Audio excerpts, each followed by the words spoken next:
Salut à tous et bienvenue sur cet avant-match spécial Monaco-Lyon. Match pour la 35e journée de Ligue 1 et le fameux choc de cette fin de saison, le fameux match qui va permettre de déterminer si on joue encore le titre ou est-ce que on va jouer une place de barragiste en Ligue des Champions en vis-à-vis, en face à face plutôt, avec l'Olympique lyonnais.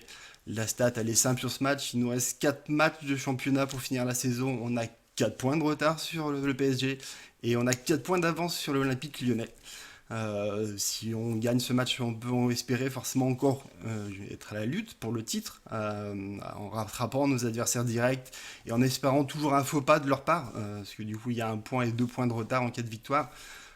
Tout autre résultat, malheureusement, remettrait l'Olympique lyonnais dans la course pour venir nous chatouiller cette troisième place qui est qualificative pour la Ligue des Champions. Alors qu'en cas de victoire, on les mettrait à 7 points, ce qui paraît complètement compliqué pour eux pour venir nous récupérer avec seulement 3 matchs à jouer et 9 points prenables. Et surtout, ça leur ferait 3 défaites consécutives qui feraient très très mal à la tête. 2 fois contre nous en coupe et en championnat, plus contre Lille. Je pense que ce serait très compliqué pour eux de revenir sur cette fin de saison et on pourrait vraiment se concentrer uniquement sur un potentiel titre ou une place directement qualificative avec une deuxième place. En tout cas, on va pouvoir regarder ce match et juste avant ça, un petit aparté. Déjà, je remercie toutes les personnes qui sont connectées en live sur le Twitch pour cette émission. Ça fait très plaisir de vous voir nombreux.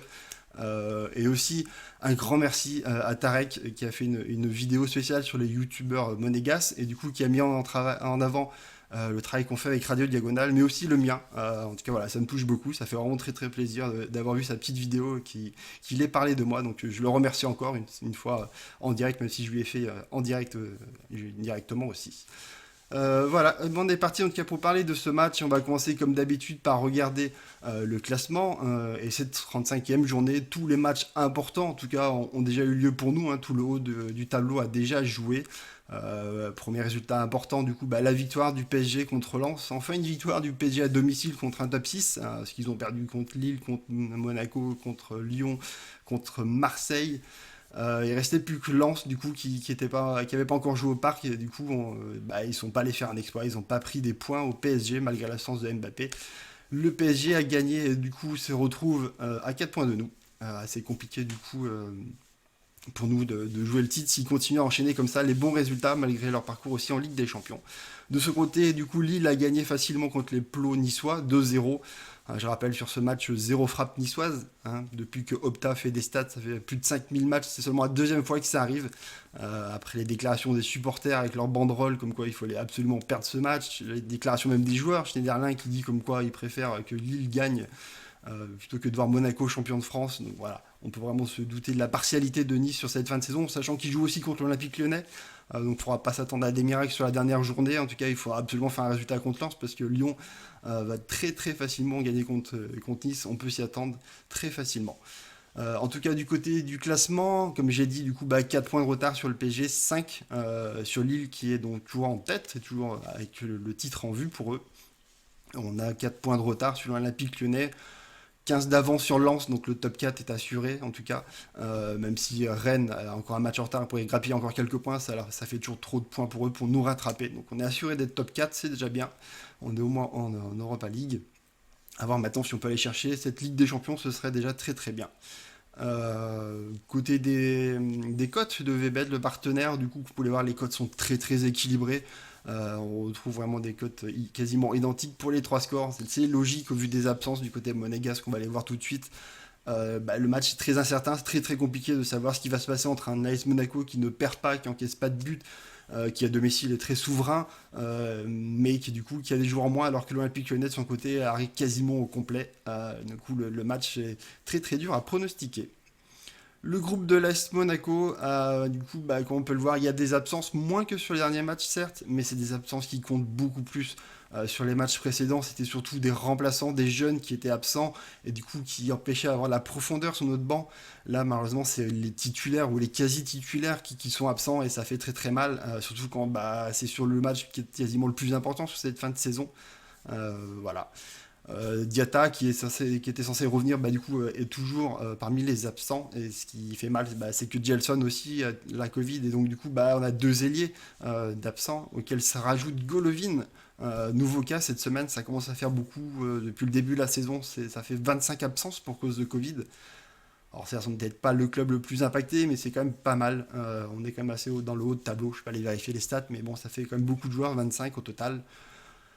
On a toujours nos deux absents qui se sont blessés contre l'Olympique Lyonnais sur le match de coupe. Diop et Jovetic sont absents sur ce match-là.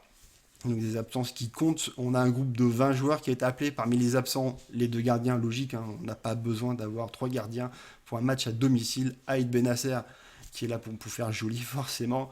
La petite nouveauté, c'est le jeune que je vous ai rajouté, des Carpentries, qui a été appelé avec le groupe pro. Donc je pense qu'il y avait peut-être des incertitudes sur un autre joueur qui revenait de la Covid. Mais en tout cas, voilà, il n'a pas été appelé avec le groupe pro pour ce match-ci, même s'il s'entraînait avec eux et qu'il a été du coup promu. Côté des suspensions, il n'y en a aucune potentiellement. Pour l'instant, on s'en sort plutôt bien. Les joueurs qui prennent des cartons jaunes sont des joueurs qui n'en avaient pas. Donc pour l'instant, aucun joueur n'est sous la menace d'une suspension. À savoir qu'il y en a quand même 9 joueurs qui ont déjà un carton jaune. Donc attention, si un joueur venait en prendre un deuxième, ça pourrait faire des suspensions sur le match de Lens potentiellement s'ils enchaîneraient avec un autre carton jaune rapidement sur les prochains matchs. Donc voilà, attention à ne pas prendre des cartons jaunes inutiles, sachant que ça va être un match, on le sait, qui va être très tendu et qu'il faut s'attendre quand même qu'il y ait des cartons jaunes qui sortent sur ce match-là. Le groupe de l'adversaire de l'Olympique Lyonnais, donc comme vous pouvez le voir, très très peu d'absents, malheureusement pour nous. Hein. Tant mieux pour les Lyonnais, même les absences qui sont là, ça compte pas énormément. Bard, c'est quand même pas beaucoup de matchs, c'est 14 seulement cette saison. Il a fait tout le début de la saison en tant que remplaçant. Ça fait seulement les deux derniers matchs où il était titulaire contre Monaco et contre le LOSC. Donc il y a des solutions forcément pour le remplacer, même s'il avait fait un très très bon match contre Monaco. Il avait fait vraiment du mal contre Aguilar. Voilà, c'est toujours bon à prendre quand même une petite absence comme ça. Belramri, c'est un joueur qui a joué 6 bouts de match cette saison, donc voilà, c'est vraiment de la profondeur de banc qui manquera un petit peu à l'Olympique Lyonnais. Ils ont largement de quoi faire, c'est pas une absence qui compte pour eux. Et la dernière absence, celle qui compte un peu plus pour nous, c'est Slimani. Slimani qui était titulaire sur les 3 derniers matchs de Ligue 1, qui avait même inscrit un but contre le LOSC, un joueur qui nous connaît très bien, qui connaît très bien le Louis II. Donc ça c'est plutôt une bonne nouvelle, sachant qu'il c'est surtout en milieu de semaine voilà, qu'il a eu une petite douleur je crois au mollet, et donc du coup il est pas avec le groupe, voilà, c'est peut-être la petite bonne nouvelle. À noter quand même le très beau geste de la part de Rudy Garcia, du coup qui a convoqué quand même Paqueta. On le sait estropié hein, depuis du coup qu'il a reçu son choc avec Voland, il peut plus mettre un pied par terre, voilà, il a été appelé quand même avec le groupe, c'est très beau geste de la part de Rudy Garcia. Voilà, blague à part, hein, je rappelle que ce joueur a joué tout le match après contre Monaco quasiment, qu'il a été titulaire contre le LOSC derrière, qu'il a appelé avec le groupe, que le joueur va très très bien, il faut que les Lyonnais arrêtent de pleurer sur son sort. À un moment donné, il n'y a pas que les supporters qui pleurent, on a aussi entendu Rudy Garcia, on a entendu Juninho pleurer sur lui, ça suffit, à un moment donné, le joueur va très bien, il a toutes ses capacités pour jouer. Est-ce que nous on pleure sur Diop? Pas du tout. Voilà, donc je pense que c'est un peu la différence entre un club comme le nôtre qui est apprécié partout en France et un club qui est détesté partout en France. Il faut arrêter de faire les pleureuses aussi des fois. Voilà, c'était mon petit message aux Lyonnais. Les statistiques du coup entre les deux clubs, on va commencer surtout les statistiques de l'AS Monaco, là où je vous l'annonce, c'est des statistiques qui sont affolantes pour les deux clubs. Hein. En général, c'est vraiment des très bonnes statistiques, mais surtout l'AS Monaco, comme vous pouvez le voir, là, sur les 10 derniers matchs, il y a encore ce petit match de Strasbourg, il y a la défaite, mais sinon depuis, ça a enchaîné que des très belles victoires, ou le match nul contre le LOS qui est contre Metz, qui est une victoire finale parce que du coup on gagne au penalty. À domicile, on est complètement souverain, comme j'ai dit, meilleure équipe à domicile, celle qui a le plus de points, et en plus on a 3 points d'avance sur les Lillois qui sont deuxième, 11 victoires, 5 nuls et une défaite contre Lens, on s'en rappelle malheureusement. Offensivement, on est la meilleure attaque à domicile aussi, 2,3 buts inscrits par match, donc ça tourne très très bien. Défensivement, on est remonté à la 3e place, un seul but encaissé par match. Sachant qu'on est sur une super série de 9 matchs sans encaisser le moindre but, et si on remonte un peu plus loin avec ce but forcément strasbourgeois, ça fait seulement un but encaissé sur les 12 derniers matchs. On va avoir une très très bonne défense, sachant qu'on a tous nos joueurs défensifs et même nos milieux qui sont disponibles. Ça ne devrait pas trop changer de ce côté-ci, on devrait toujours avoir notre solidité. Concernant la série en cours, on est sur 9 matchs sans défaite, et si on englobe cette défaite strasbourgeoise, ça fait 23 matchs de suite avec une seule défaite. Vraiment une très très grosse période, une très belle fin de saison. On aimerait qu'elle se poursuive forcément, qu'on aille chercher le maximum de points possible pour espérer gratter une qualification directe à la Ligue des Champions, voire le titre, on ne sait jamais. Sinon, ça fait 10 matchs à domicile qu'on est sans défaite maintenant, qu'on tant bien sûr tous les matchs de coupe, qu'on a pu jouer sur 3 victoires consécutives. Puisque du coup, le match d'avant, c'était le match nul contre Lille. Contre Metz, pardon, qui a été après. Et surtout, bah, ça fait 0 but en 5 matchs à domicile. Donc à domicile aussi, on est très très bon actuellement. Du côté de l'Olympique lyonnais, hop, que j'affiche quand même les stats de Lyon. Voilà, comme vous pouvez le voir, elles sont moins bonnes ces temps-ci. Quand même pas mal de mauvais résultats qui ont été enchaînés. Bon, surtout là, ce qui leur fait mal, c'est la défaite contre Lille à domicile et contre Monaco en coupe, qui les prive d'une demi-finale de Coupe de France. À l'extérieur, ils ont quand même le troisième meilleur bilan, 9 victoires, 7 nuls et une seule défaite. Cette défaite, elle est contre Montpellier en tout début de championnat, hein, dans les 5 premières journées.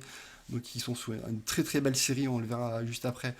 À l'extérieur, une équipe qui compte très très bien. Troisième meilleure attaque à l'extérieur, 1,8 buts inscrits, attention. Très bonne défense aussi, la troisième à l'extérieur, 0,9 buts encaissés à l'extérieur, donc très bonne défense aussi.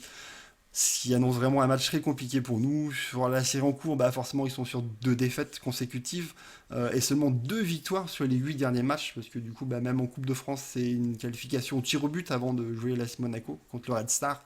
Donc on pouvait voir sur le petit graphique des 10 derniers matchs, ils sont un peu plus dans le mal. On les a connus beaucoup plus forts sur les fins de saison, l'Olympique Lyonnais. Mais attention, c'est pas fini. Ils peuvent aussi très bien finir avec 4 victoires consécutives, hein. Euh, Côté extérieur, du coup, bah, hormis la victoire du coup 1-2 contre Nantes, qui est leur dernier match à l'extérieur, avant ça, c'est 4 matchs nuls. Donc, bah, on va essayer de profiter un peu de leur doute un peu à l'extérieur ces temps-ci. Mais bon, si on regarde plus loin, ça fait 16 matchs en défaite en déplacement, toutes compétitions confondues. Donc, une équipe qui lâche quand même pas grand-chose, comme je le rappelle, hein, leur défaite, elle est contre Montpellier en championnat, qui date du mois d'octobre, je crois. Sur les statistiques des deux équipes, très équilibré, légèrement à la faveur de l'Est Monaco, forcément. On est devant eux aussi et on joue à domicile. Au nombre de tirs entre les deux équipes, l'Est Monaco est la cinquième équipe qui frappe le plus du championnat, mais l'Olympique Lyonnais, comme j'avais dit en coupe, bah, c'est l'équipe qui frappe le plus. Même que ce soit à l'extérieur ou à domicile, c'est toujours eux. Donc une équipe qui est très très offensive, ça on le sait. Bon, par contre, ça laisse du coup des largesses en défense. Si nous on est l'équipe qui laisse le moins de frappes possible à nos adversaires avec toujours moins de 9 frappes, ah bah, les Lyonnais ils sont au milieu du tableau parce qu'ils sont 9e sur cet exercice-là. Donc à nous d'en profiter sur les occasions qu'on aura, même s'il y a un très bon gardien en face. Bah, il faut essayer d'inscrire un but sur les moins de chances qu'ils nous laissent. Concernant la possession, les équipes ont des ratios très équivalents. Troisième pour Monaco, quatrième pour l'Olympique Lyonnais. Nombre de passes, c'est à peu près identique. Troisième pour Monaco et sixième pour l'Olympique Lyonnais. Concernant les gardiens, bah, du coup, on est sur 1,6 arrêts pour l'AS Monaco. Ça monte pas beaucoup, forcément, bah, parce que le compte n'a toujours que très peu d'arrêts à faire, hein, vu qu'on laisse très peu de frappes passer. Il y en a encore moins de cadrés, hein, et du coup, bah, le compte n'a pas un gros boulot à faire. Concernant les arrêts de Lopez, bah, c'est 2,6 arrêts par match, ce qui fait de lui le septième gardien, du coup 73% d'arrêt pour le gardien lyonnais, septième gardien en Ligue 1, là où notre gardien bah, est toujours avant-dernier forcément. On enchaîne du coup sur l'historique entre les deux équipes. Je l'avais déjà dit, c'est la deuxième équipe qu'on a le plus affrontée en Ligue 1 après Bordeaux, sur un bilan qui est assez à l'équilibre. On peut le voir déjà sur les derniers matchs depuis notre remontée en Ligue 1. On retrouve pas vraiment de grosses séries, c'est des victoires, défaites qui s'enchaînent, pas vraiment de prise pris sur l'adversaire. Euh, sur les matchs à domicile depuis 2016, on est sur 3 victoires, 2 nuls et 3 défaites. Donc c'est vraiment très équilibré. Les résultats sont assez incertains. Par contre, on peut noter qu'il y a quand même 3 buts en moyenne de marqués sur ces 7 matchs. Donc vraiment des beaux matchs généralement avec beaucoup de retournements de situation. On peut s'attendre à un match quand même avec pas mal de buts assez beau à voir. Concernant les statistiques générales, c'est 42% de victoire pour l'AS Monaco, donc on est un petit peu devant l'Olympique Lyonnais à domicile, beaucoup plus souverain quand même avec 57% de victoire à domicile. Espérons que du coup que ça continue pour nous. Les compos des médias, je vous ai ressorti comme d'habitude les compos de Nice Matin et de l'équipe et du Progrès, le journal local lyonnais, pour voir à peu près les compositions qu'on peut s'attendre sur ce match-là. Elles sont identiques pour l'équipe et le Progrès. Il y a Nice Matin qui met quelques petites différences. Côté monégasque, 9 joueurs sont identiques. Il y a seulement 2 postes où on n'est pas forcément sûr de qui attendre. Ça se joue entre 3 joueurs. Badiachil, Dissassi, Sidibé. Quoi qu'il en soit, en tout cas, les 3 médias annoncent une défense avec en tout cas 6 joueurs défensifs sur le terrain. Ça me paraît quand même assez important, sachant qu'on a quand même des joueurs sur le banc de type Fabregas, Goebbels qui pourraient éventuellement jouer.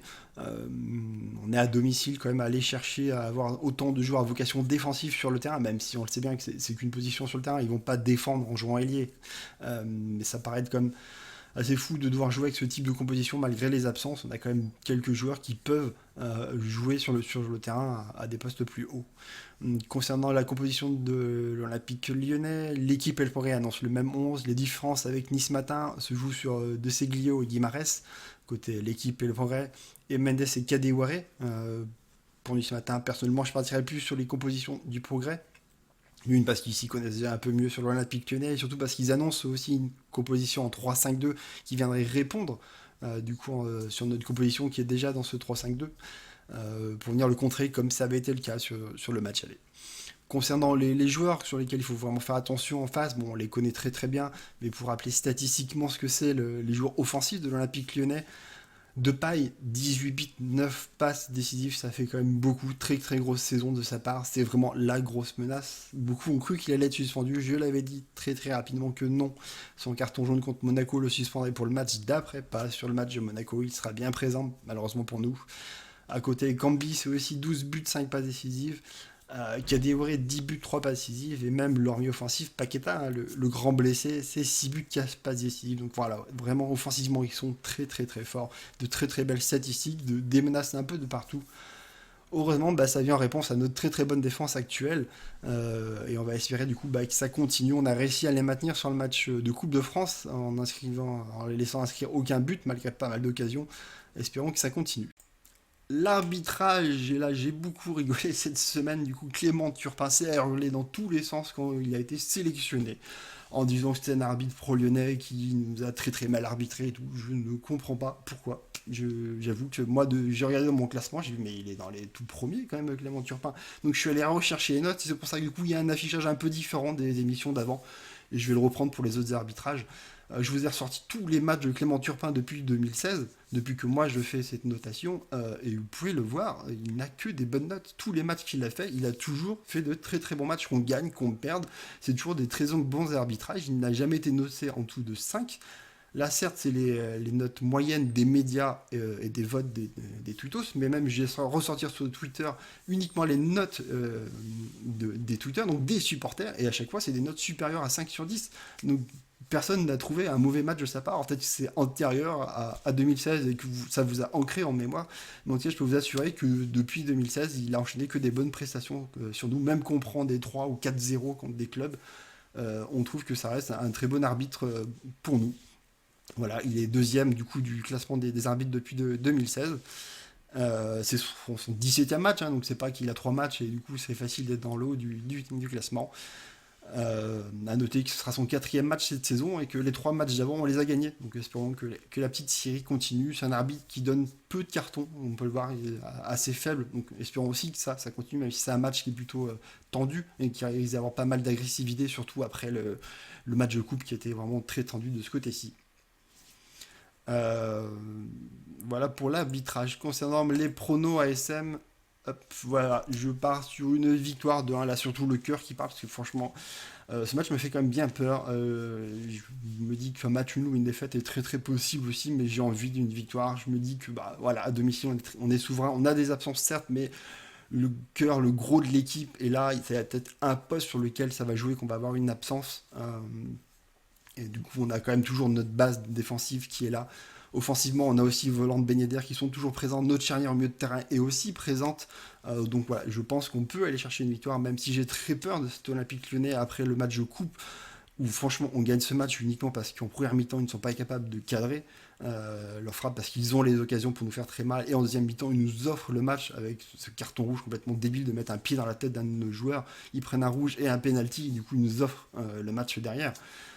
Du coup, s'ils continuent à refaire ce même pressing constant sur nos milieux de terrain, en laissant notre défense complètement libre, mais surtout en pressant notre milieu de terrain comme ils l'ont fait, et on aura énormément de mal à développer notre jeu, et je suis quasiment certain que Rudy Garcia va continuer dans cette tactique, vu qu'elle a très bien marché en première mi-temps contre nous. Il faut s'attendre clairement à ce que Tchouaméni et Fofana soient énormément pressés, et qu'on ait énormément du mal à ressortir le ballon de la défense vers l'attaque. voilà, je pars quand même sur le 2-1 en pensant voilà, qu'on va encaisser un but, qu'on va casser notre série de clean sheet parce que en face, c'est forcément l'une des meilleures attaques du championnat, des joueurs en forme. Donc voilà, je m'attends à ce qu'on encaisse quand même un petit but. Concernant le 11 que j'aligne, moi j'ai fait le choix, contrairement aux médias, de prendre Fabregas titulaire. Je n'ai pas envie à domicile, en tout cas, qu'on parte avec des défenseurs, d'avoir un ailier, que ce soit Ballo-Touré ou Caio Henrique, comme on l'a fait en plus du coup contre Lyon déjà, et j'avais trouvé que ça n'avait pas du tout marché, j'ai pas envie de revoir ça. Certes, Fabregas n'a pas la capacité à jouer 90 minutes, mais on a d'autres joueurs sur le banc qui peuvent rentrer après en cours de match, des Goebbels, des Pellegrini. Donc on n'est pas obligé de le faire jouer 90 minutes. Ça reste un très très bon élément qui doit avoir du temps de jeu quand même dans les pattes en ce moment. Donc je choisis plutôt de faire ce petit coup-là, hein, en disant qu'on est à domicile, on doit avoir la possession, on devrait faire le jeu. Donc voilà, c'est mon choix en tout cas. J'ai fait le choix aussi de ne pas avoir mis Badiachil, j'ai remis Dissassi. C'est peut-être un choix que je vais changer. C'est vrai que j'ai pas regardé de près savoir qui avait joué le match d'avant ou pas. Je crois que du coup Badiachil n'avait pas joué le match d'avant. C'est possible que Badiachil revienne titulaire. C'est possible que je change de ce côté-ci. Concernant les deux questions, est-ce qu'il y aura un penalty ou un carton rouge? Donc vraiment une très grosse décision arbitrale. Forcément, vu les derniers matchs, j'ai beaucoup joué là-dessus pour la question. 80% des joueurs ont répondu oui, et je le comprends, hein, je pense que de base j'aurais répondu oui, mais j'ai envie d'aller chercher un point, et c'est du coup un petit pari sur celui-ci. J'ai regardé les derniers matchs, Monaco c'est 4 fois sur les 6 derniers matchs qu'il y a eu un carton rouge ou un penalty. Lyon du coup c'est 3 fois sur les 6 derniers matchs, donc clairement on est sur du plus de 50%. Après, c'est surtout sur les derniers matchs voilà, où il y a eu beaucoup d'actions comme ça. Je suis remonté plus haut sur les matchs de Lyon et sur Monaco, il n'y en avait pas d'autres. Sur les 20 derniers matchs confondus de Monaco-Lyon, il n'y en a que 7. Donc voilà, je me dis que ça reste une décision très très lourde qui n'arrive pas non plus très régulièrement dans un match. Donc je vais plutôt choisir le non en essayant de gratter des points sur un peu tout le monde là-dessus. Est-ce que Slimani va être décisif? Bon, ben voilà, hein, la question elle est cadeau. C'est à peu près la même question que quand j'avais posé. Est-ce que Golovin va jouer plus de 30 minutes alors que du coup il n'avait pas été dans le groupe? Là, il n'est pas dans le groupe. Quand j'ai lancé les questions, on ne savait pas encore qu'il était blessé. Donc celle-ci, elle est cadeau. L'homme du match, j'ai choisi Fofana. Fofana parce que du coup j'avais trouvé qu'il avait fait un très très bon match contre Lyon en match de coupe parce que du coup Tchouaméni avait été complètement bloqué. Tout le monde le sait que c'est vraiment notre joueur en forme actuellement au milieu de terrain. C'est lui qui permet de ressortir les ballons et de faire la transition avec l'attaque beaucoup plus que Fofana. Et donc du coup il va être bien cadenassé. Donc je pense que Fofana aura peut-être un peu plus de liberté. Et comme au match aller, il risque de nous faire du bien. Donc à choisir, j'ai plutôt choisi lui qu'un joueur offensif, parce que c'est possible qu'on ait du mal offensivement à inscrire des buts et que les attaquants, pour qu'ils soient hommes du match, ça dépend énormément de s'ils inscrivent des buts ou pas. Voilà, donc je choisis plutôt Fofana sur ce match-là. Voilà en tout cas pour ce qui est de mes pronostics sur ce match. Voilà, on va passer sur la partie chat du coup avec Twitch. En tout cas, merci à tous ceux qui m'ont suivi sur la vidéo YouTube. Merci de me suivre depuis le début de cette vidéo, ça fait plaisir. Si vous voulez revoir du coup les échanges que je peux avoir avec le chat, n'hésitez pas à retourner voir le replay sur ma chaîne Twitch. Il y a les liens dans la vidéo, en dessous dans la description, il n'y a pas de souci. En tout cas, merci à tous, bon match en tout cas. Sachant que du coup il y aura un débrief ce soir avec Radio Diagonale, j'en ferai partie. Voilà, vous pouvez nous retrouver tout de suite après le match sur la chaîne Twitch et bien sûr un peu plus tard après sur la chaîne YouTube de Radio Diagonale. Donc voilà. Merci à tous et à très très vite.